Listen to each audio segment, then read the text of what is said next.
Hello, it's February 15th, 2023. We're in Cohort 2 of the ActInf textbook. We are in our first discussion on Chapter 7. So let's just first look at how Chapter 7 is anticipated in the text. Then, any of you are welcome to give some thoughts or just raise any thoughts or questions on Chapter 7. And then that will go wherever it goes. We can also look at previously submitted questions as well as walk through the text and get a big picture of what's happening. So the first mention of Chapter 7 is in Chapter 1 when they're summarizing Chapter 7. And they describe that in Chapter 7, they're going to discuss active inference models addressing problems formulated in discrete times as hidden Markov models and partially observable Markov decision processes. And they mention the examples they're going to use, which is a left or right at a T maze. And they also bring in topics: information seeking, learning, novelty seeking. They talk about how preference, represented by the C parameter, is going to be unpacked in Chapter 7. In Chapter 4, they talk about how message passing will be unpacked further in Chapter 7. In Chapter 5, they talk about E and policy. So as they're mentioning a bunch of the parameters, E, pi, C, message passing, they're describing that they're going to come back to it in Chapter 7. If we want to change the way the signal is interpreted, we need to rely on learning. We will return to this in detail in Chapter 7. In Chapter 7, we will discuss a biologically plausible example of factorization, specifically the what and the where streams. And in Chapter 6, in the recipe, they talk about the updating and the form of the updating. So, several more mentions of Chapter 7 in Chapter 6, and then we actually get to Chapter 7 itself. All right, so anyone, just to begin with, what were your thoughts or feelings on reading Chapter 7, or what came to mind as you read or remembered reading Chapter 7, Active Inference in Discrete Time?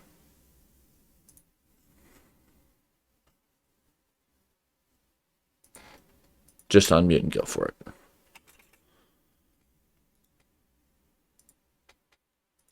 Well, I didn't read it completely, but there's a number of questions that popped up in, for instance, in figure 7.3. So the A matrix is conditioned not only on one state, but a couple of states. Is that correct?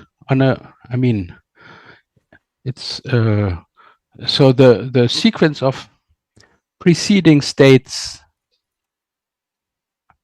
plays a role. That's different to hidden Markov model, right? And then so this would be one question, how this could be. And then another question is whether this pi actually makes this whole automaton more powerful, or is this just a convenient way of representing it? So could this pi actually be merged into the state as an additional factor or something? So multiply the number of states, and or does it really increase the computational power of that whole automaton? Great questions.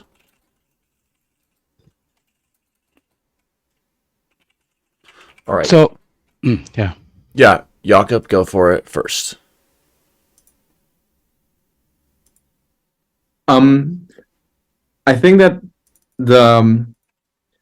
in terms of putting the pi into the states themselves, I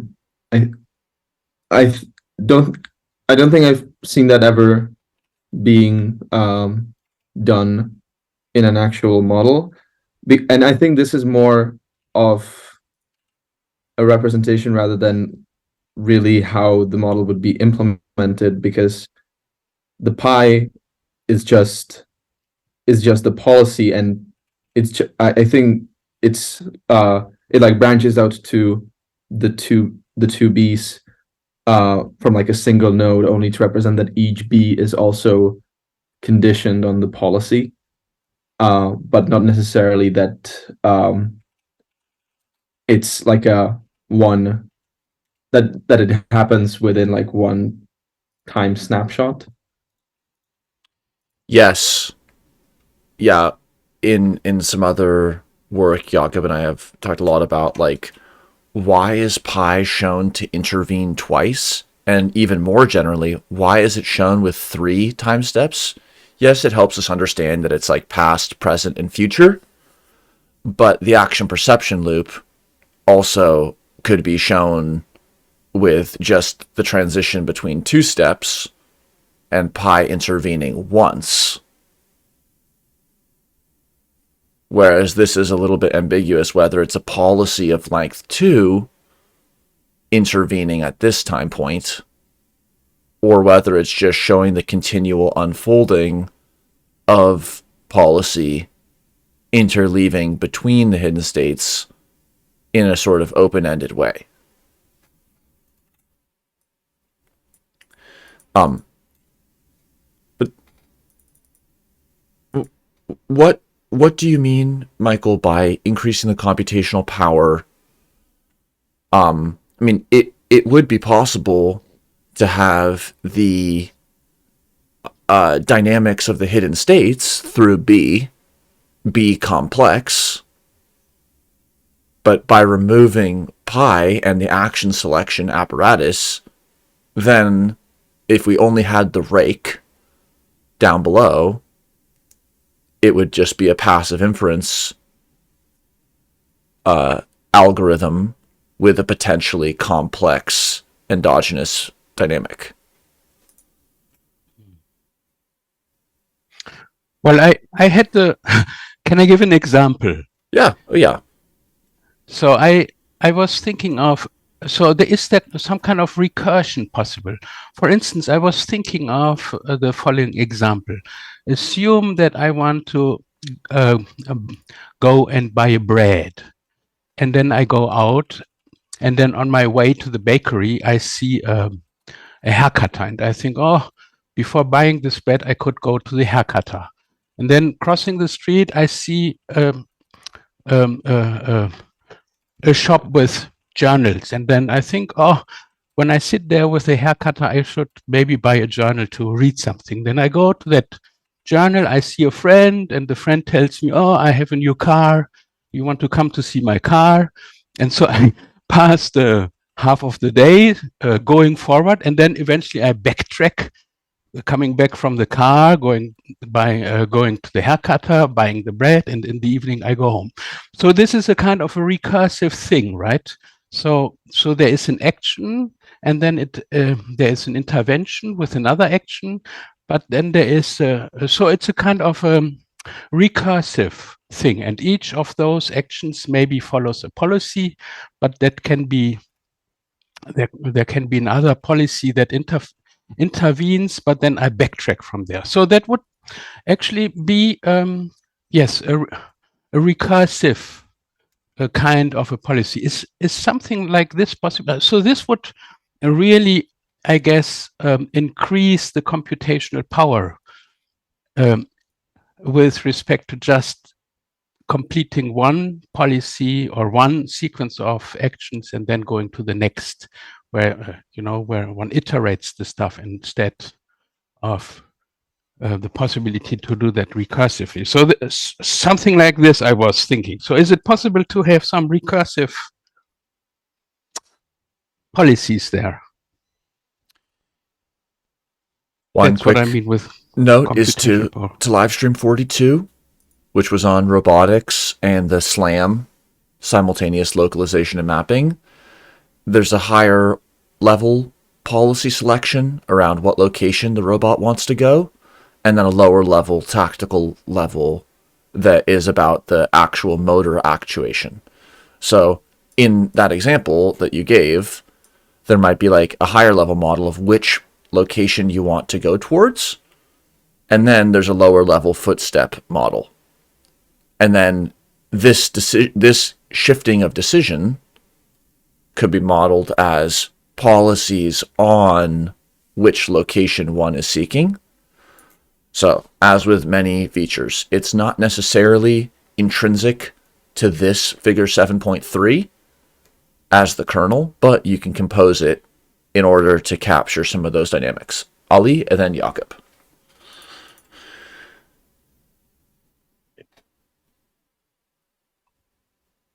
Yeah, well, actually, I think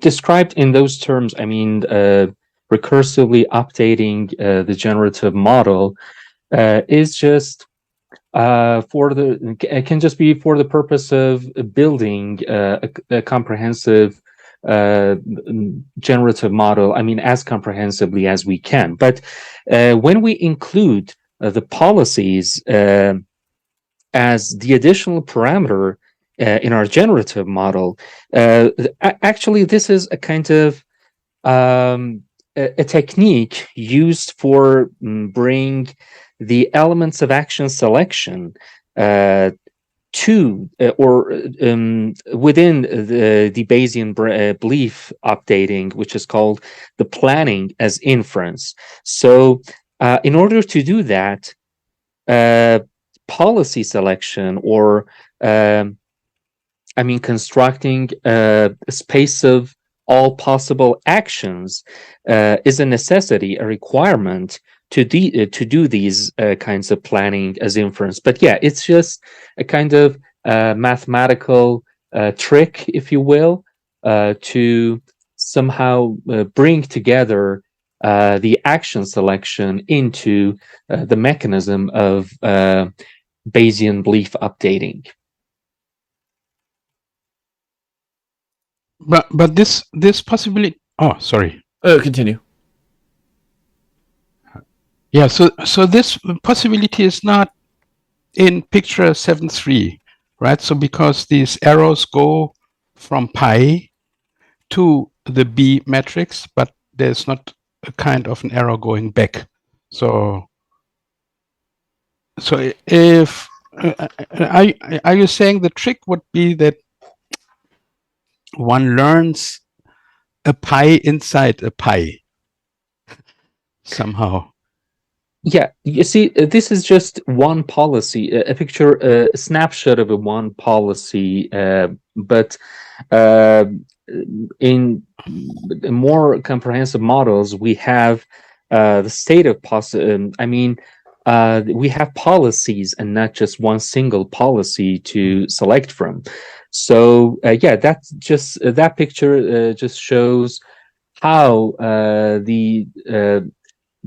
choosing a single policy can affect the generative model, and how it can do the inference via planning or action selection. But in reality, when dealing with more comprehensive models, we have we don't necessarily have just one single policy to do to select from. I mean, it would be tautological to have just one single policy, so we need a space of possibility. Yes.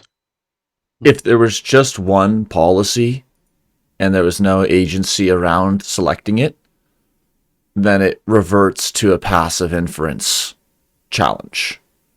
Whereas the structure of the B matrix, which you can explore from a hands-on perspective, like by looking at the dimensionality of it in PyMDP, the inference problem is set up such that agents are deciding between Pi1 and Pi2, which are evaluated according to their expected free energy, and Pi1 and Pi2 do different things to B. So we can think of like a B1 and B2, not time point 1 and 2, but variant or slice 1 and 2. that change how hidden states change through time. So, Jakob?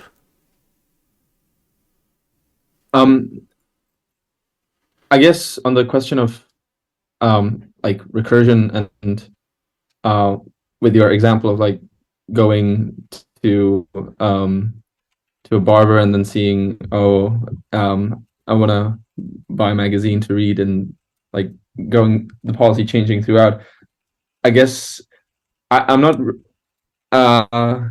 really sure I see the recursion there in like an active inference model, because I think I'd say it's more like a very high dimensional model where you are perhaps performing where you're always like narrowing down your policy search space, and with new observations you're like adjusting that search space based on your preferences in that particular observational modality. Like you get reminded that there are magazines, and then you can buy magazines to read while you're at another place, so it kind of extends that computation, but I don't think it's necessarily recursive. And also I think the figure, I think you mentioned something about like prediction errors or something like that. I don't think that's necessarily encapsulated in the figure, because that only shows,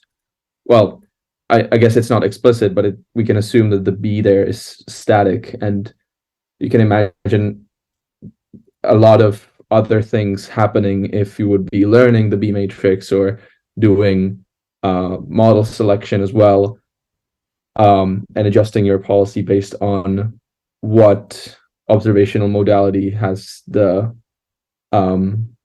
highest precision.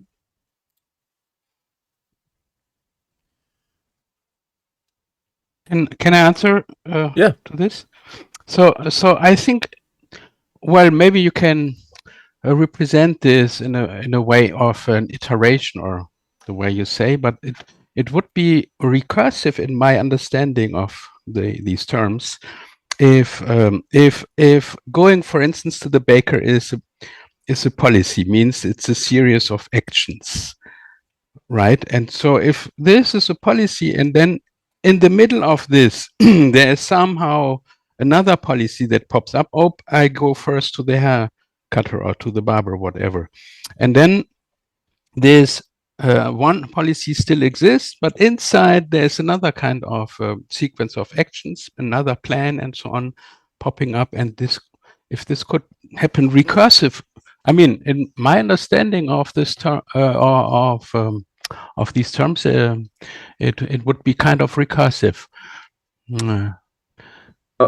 It can be through nested modeling, which is one canonical way that recursion is implemented. So it's unfolding sequentially through time, but also like this higher level discrete time. So that's, again, we're chapter 7, we're in discrete time. And so this might be a slower click. So maybe the footsteps are taking place on a second-to-second policy tick timeline, whereas a policy in which location one wants to go is being evaluated at a slower level.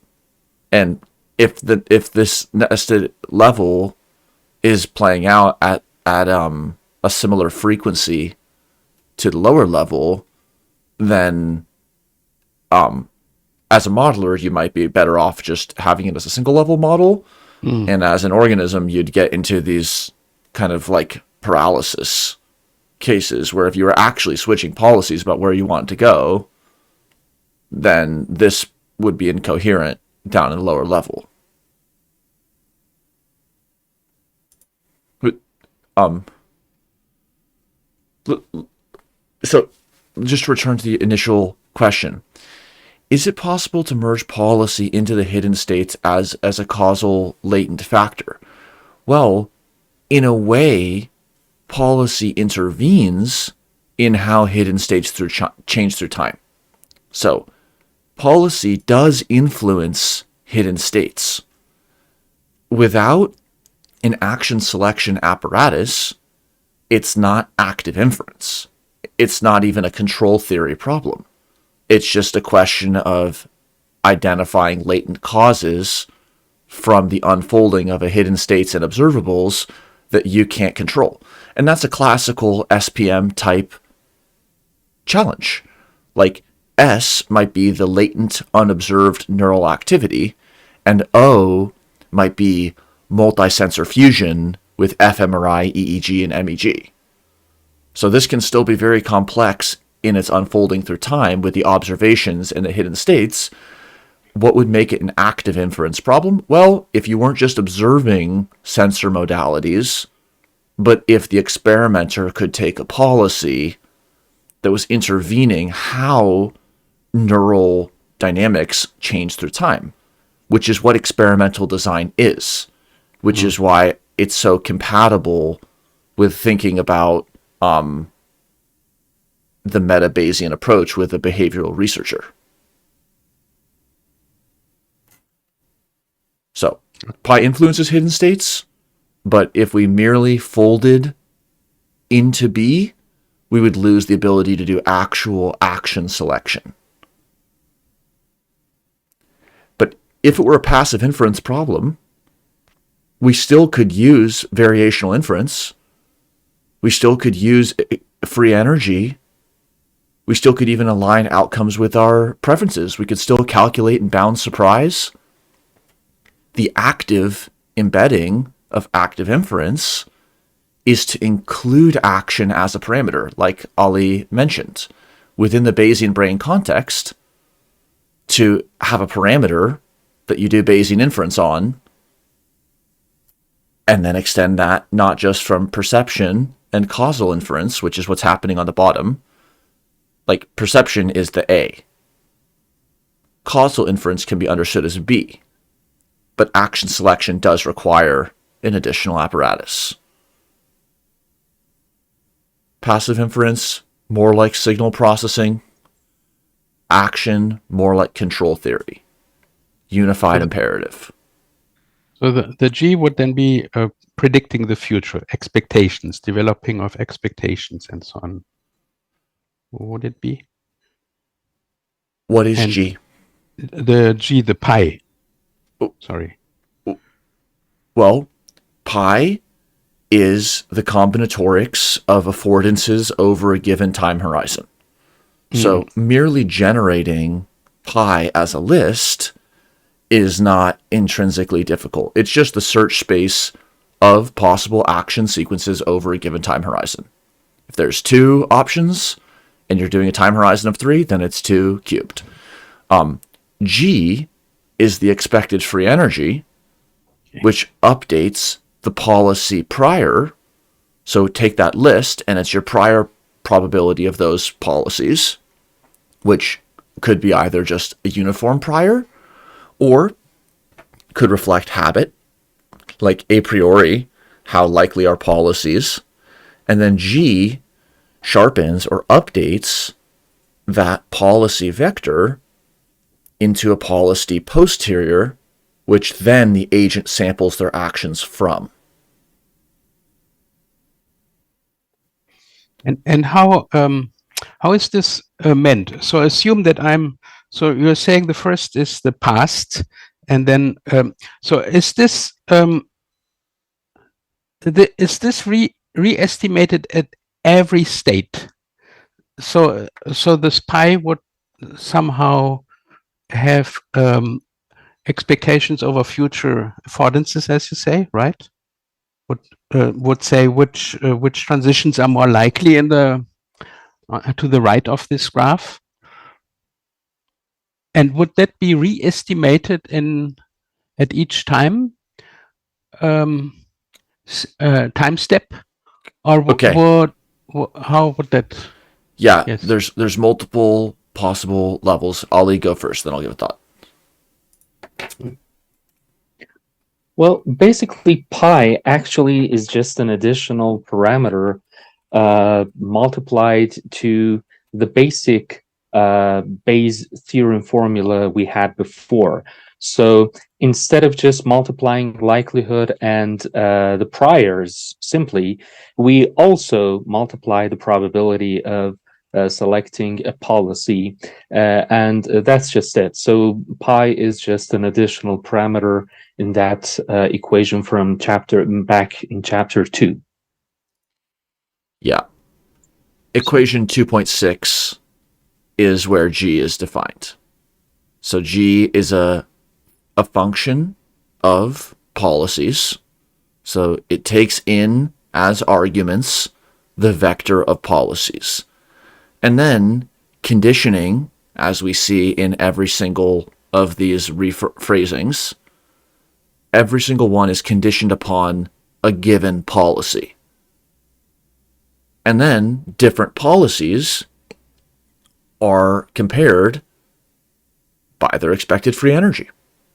And then depending on the precision on the action posterior, which isn't shown in 7.3, you can have a spectrum of behavior. If you have extremely high precision, like it could be thought of as low temperature, in that case, one policy that's, let's just say one is, it's 1% better than the other. Then, under the low temperature asymptote, the high precision asymptote, the policy that's even tiny bit better will always be selected. Under the neutral temperature zone, policies are selected based upon their posterior likelihood. So if one of them is 51% and the other is 49%, when you soft max it, then it's selected 51 and 49% of the time respectively.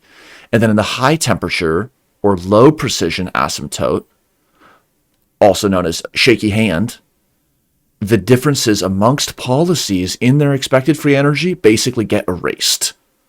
And at that point, policies are selected essentially without respect to their posterior likelihood.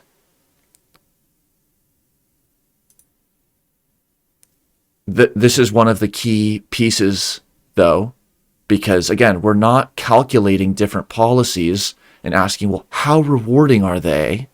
How much expected reward do they have? And then ranking or selecting based on that. Rather, there's a unified imperative, expected free energy, which under different decompositions can be shown to have these different interpretations that is then used to generate a policy posterior. And then, as just described, that policy posterior in the context of a temperature or precision variable can exhibit behaviors ranging from always selecting the slightly preferred policy in the low temperature limit, neutral temperature, selecting according to the posterior, high temperature, erasing differences in the posterior. Ali?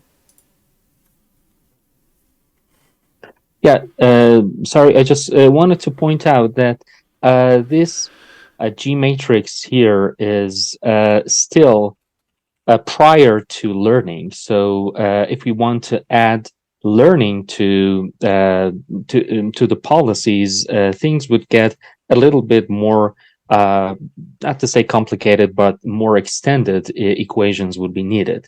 So we haven't included learning in this specific formulation yet. It's prior to learning. Yes, thanks. Yeah, I also want to highlight that, like, in the category of phenomena that we can model but are not just simply in this image, you mentioned like learning new policies. So it's like in the fixed case, you're still able to do action selection, but you're not learning or changing which policies you can enact. You're not changing what affordances you believe you have, nor are you updating B, which is to say you're not updating your beliefs about how policies influence hidden state changes. The next level of introduction of novelty is learning on B, where you can learn about the different consequences of policy. And then another level, which is starting to approach into like the structural learning, because you're actually changing not just parameters within the model, but dimensionality of parameters within the model, is like, well, what if I take a policy that opens up another set of possible policies? So this is like see the cat run of sentences, and to introduce recursive or referential clauses or learning, it's a more complex sentence, so to speak. But this is the archetype that sets the stage for what cognitive model structures could exhibit that kind of a phenomena. Michael? Yeah, so a policy would be a number of actions, right? Would be a sequence of states. Is that is my understanding correct? And if this is the case, then a policy would select a number of states. And my question, I guess, is so then I come at the end, or at what point are these policies then calculated? So I come to the end of my of an action, and then only is the new policy computer or selected, or is it constantly the case? Do I make myself? So if I decide to buy a bread, for instance, and then I go out and I cross the street and do this and that, so there's a couple of actions involved, right? And so my decision to buy a bread was done before, but on the way, is that policy recalculated, and maybe on the way I think, oh, something else is more reasonable to do. Okay, so again, that's a slightly nested scenario with multiple levels of policy that you're looking at. And then just to be clear, so policy, it's a sequence of actions. So let's just say that the affordances, there's 2 affordances, up or down. And then time horizon is 3. Well, let's just say it's 2. There are 4 policies, UU, UD, DU, DD. So generating the state space of policies is trivial. It's just all of the strings of affordances. Now, you ask, where does policy inference happen? Where and how does it happen? And there's a few different answers. So first off, here's from our Active Inference and Modeling Conflict paper. Here, we chose to show only a 2-step model. So instead of the 3, because we were anticipating that ambiguity where pi is intervening twice, when actually control is only exerted at any given moment, but it's anticipated. And then we map this onto the OODA, observe, orient, decide, act. This isn't a formal mapping per se, but it helps understand sequentially, for example, in a reactive message passing paradigm, what different informally categorized states of the perception, cognition, action cycle, how that maps onto this Bayesian graph. So sense states come in. Cognition occurs. Or one could also take a broader perspective. But this updates one's beliefs about the world. Then there's an inference on action. So here are the antecedents of policy selection, which are E, what can be done, the affordances. C, what is preferred, the preferences, preferred/expected. And then with C and E, as it shows here, G is a function of policies conditioned upon C and E. So with those antecedents taken care of, we can update our beliefs on pi to move from a policy prior to a policy posterior. Those policy posteriors can then be sampled from, as discussed earlier, at high, low, or neutral temperature.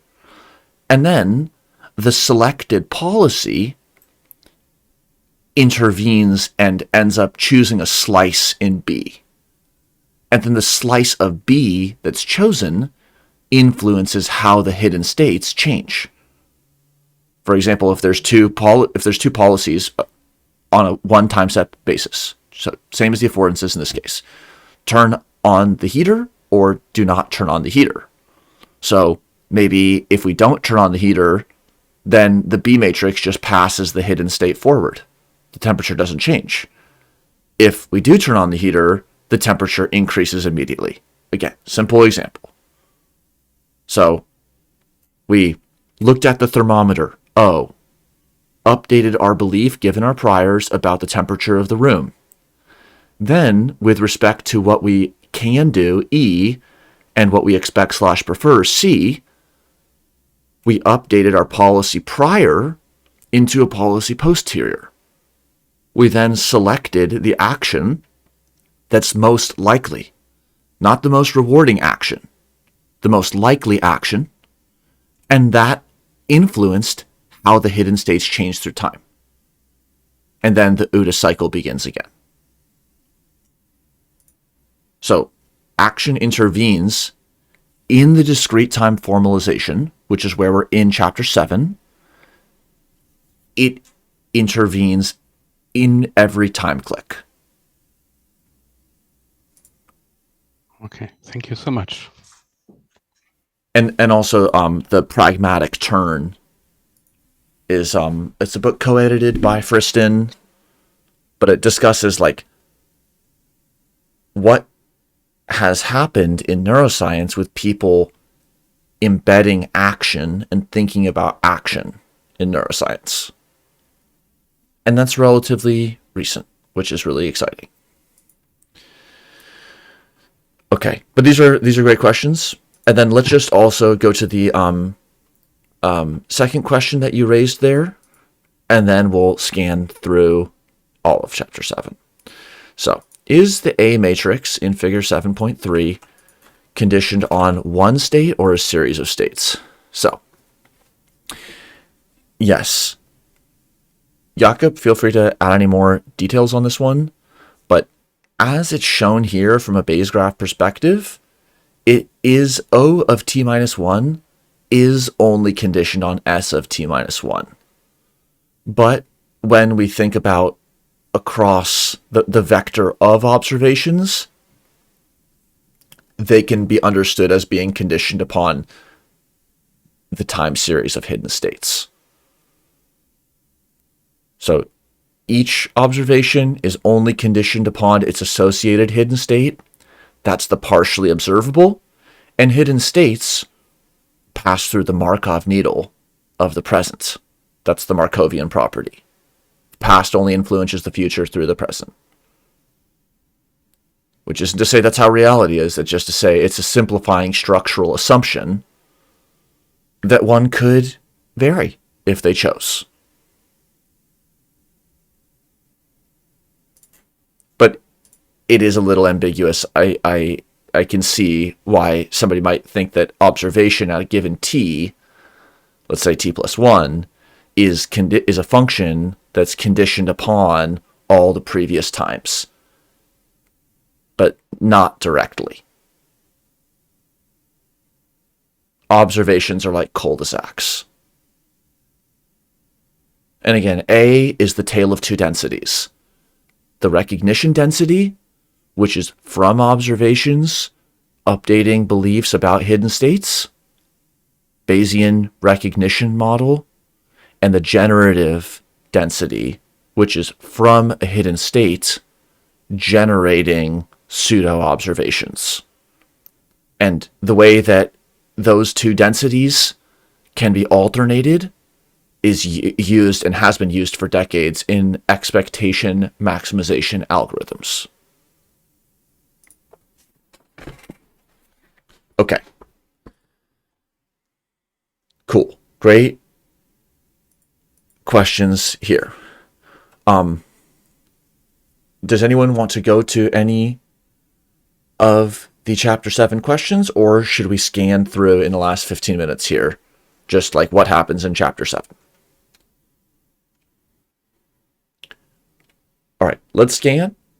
Raise your hand when you want, and I'll immediately go to you if you want to just add a note on like as we scan through. So we will scan through the whole thing in the next 10 minutes. Okay. Starting with the quote, "What I cannot create, I do not understand." Famous quote. Take it or leave it.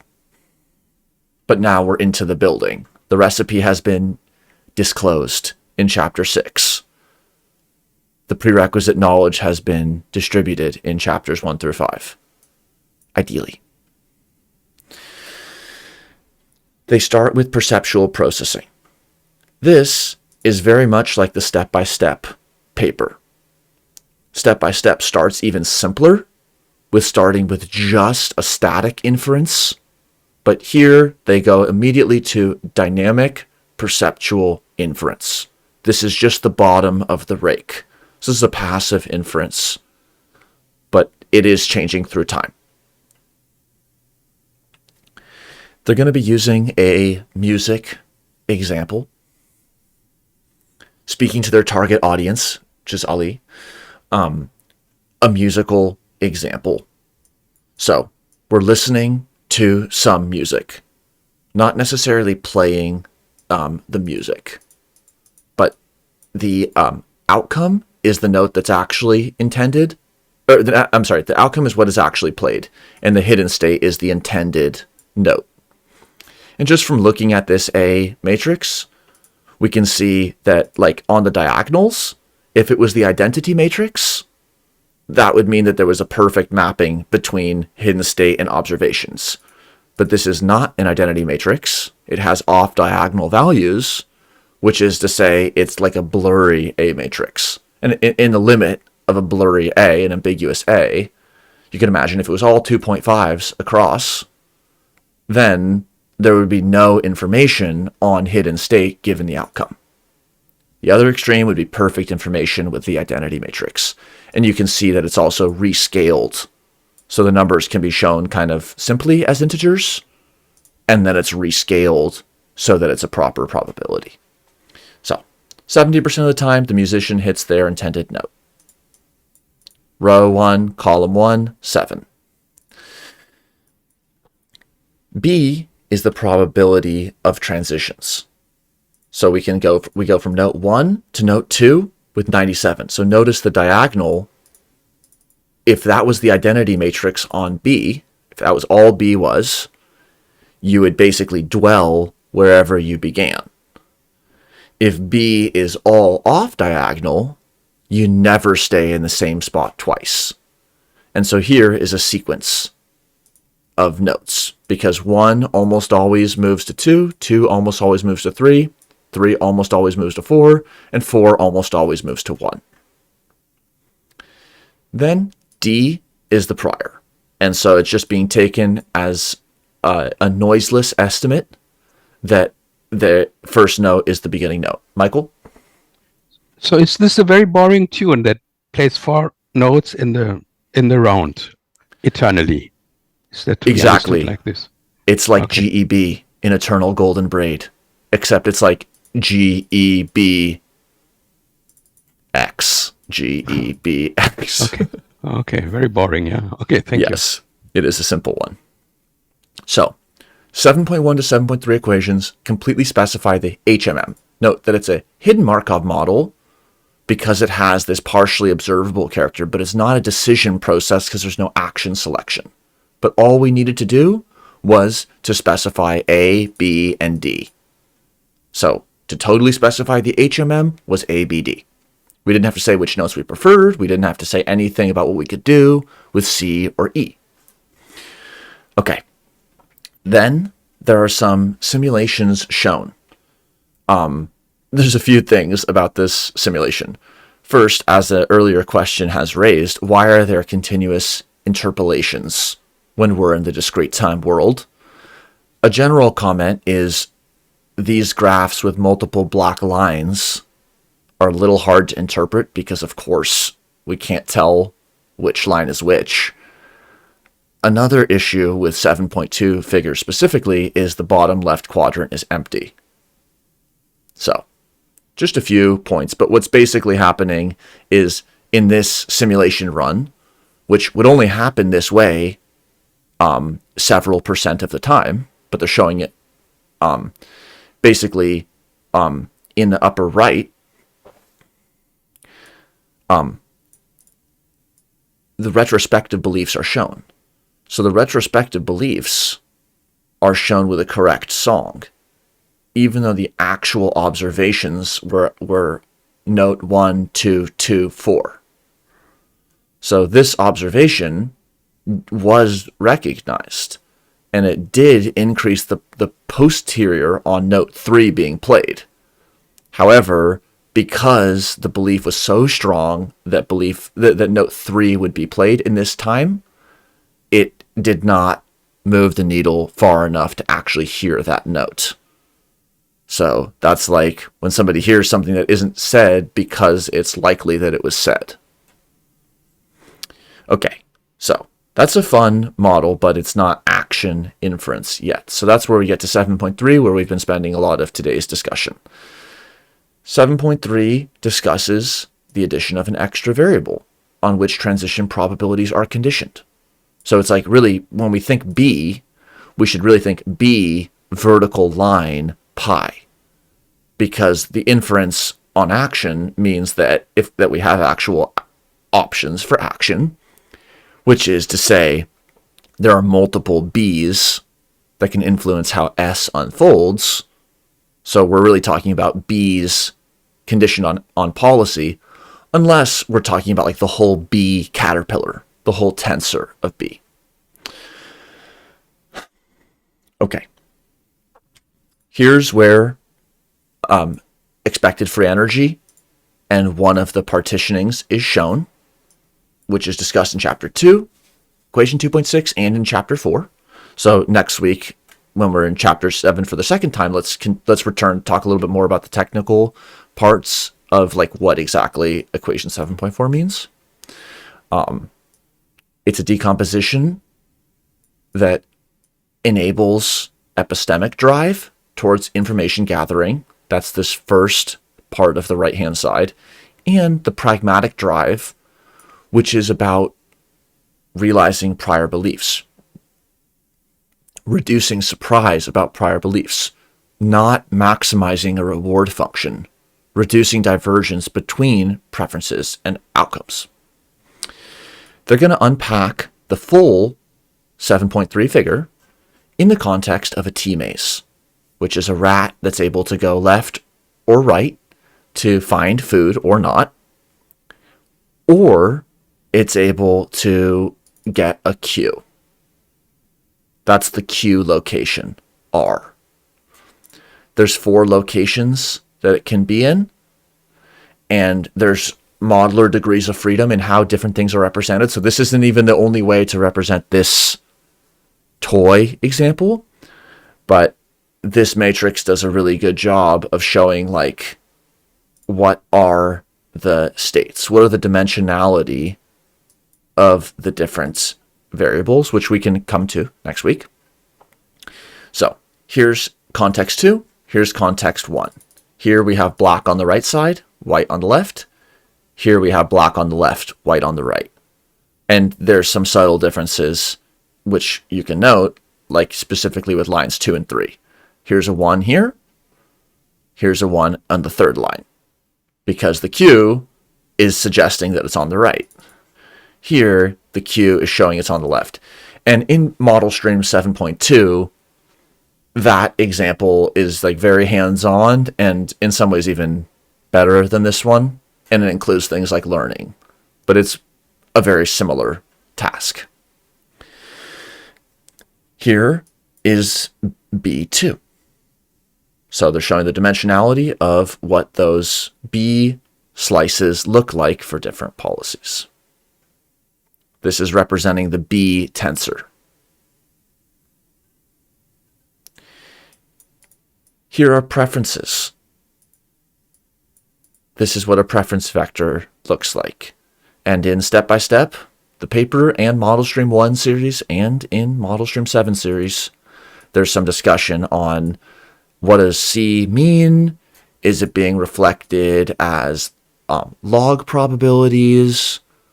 Why would one do 6 and negative 6 versus 6,000 and negative 6,000, or 0.6 and negative 0.6? What do those values actually mean? And the priors provided. So now that we've provided a controllable B, which is the manifestation of policy options, and provided a C, we can do active inference, because we have now what we need. Those two pieces, really.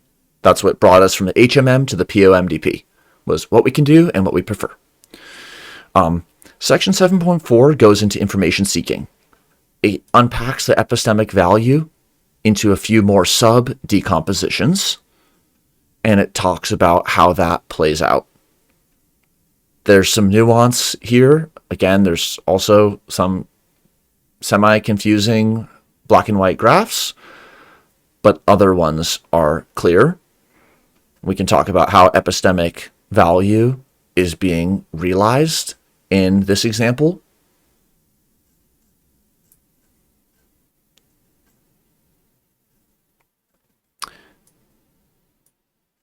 Box 1 is a bit of a side note on uncertainty and precision. And here's showing really the temperature or the precision. Highest temperature, lowest entropy, most uniform distribution. Lowest temperature, highest entropy, most specific distribution. Here you're sharpening, here you're blurring. Okay, 7.9, as mentioned 2 pages earlier, is an eye saccade. So, there are 4 locations, and the eyes are saccading. Again, one could ask about where are these continuous interpolations coming from, since we're in Chapter 7 in a fully discrete situation, but it's all good. So, eye saccading, different sequences or traces of eye saccades across 4 locations, driven by epistemic value. In section 7.5, learning and novelty is introduced. So as we were mentioning earlier, learning with respect to the A or the B matrix, so far we've been talking about them as fixed. Here is where learning happens on A and B. And just like you would do with any Bayesian inference, whether on action or on the consequences of action or on perception, learning is modeled as a hyperprior or a variable that governs a prior on another parameter. So here is like a parameter that is adding a layer to the rake. We still see the core figure 4.3, figure 7.3 motif, but there are these new little edges that are the learning edges. So it's the same POMDP as figure 7.3, but the priors for each hidden states now depend on the variables, which themselves come with prior beliefs. So the prior on the variables A and B is in the Bayesian paradigm how we learn or update our values on A and B. Brief discussion on conjugate priors. Some more equations that we can come to next week about updating and learning on A. Another look in equation 711 on G, which is very similar to what we saw in equation 2.6, different partitionings on expected free energy of policy. Then there's a final example that's now in a maze. And so this is some maze-seeking entity. We can come to this next week. In hierarchical inference, hierarchical or deep inference, something we kind of mentioned today, but we'll look more at next week, is, well, first there's a box on structure learning, which, as mentioned earlier, is when we think about regular non-structure learning as like fine-tuning quantitative parameters within a given dimensionally defined generative model. Structure learning And what you can do with structured learning, like specifically Bayesian model reduction, is when we're actually modifying the dimensionality of the generative model. That's in box 7.3. Here is a nested generative model, which is almost exactly the form that we looked at from livestream 42, where we see like the rake, classical, figure 4.3, figure 7.3 paradigm, and then there's like a meta rake, where here's another E, downward facing, and we have policy at a higher level. And different generative models have taken different interpretations on what the lower and the higher level are. Like in livestream 42, the lower level was tactical movement of a robot, and the higher level was strategic location preference, whereas in livestream 28, Sandved Smith et al., the higher levels were associated with attention, and the lower levels with perception. Another example with decision making we'll come to, and then the chapter summarizes. So, thank you for this session. We'll stop recording and take a break before the next one.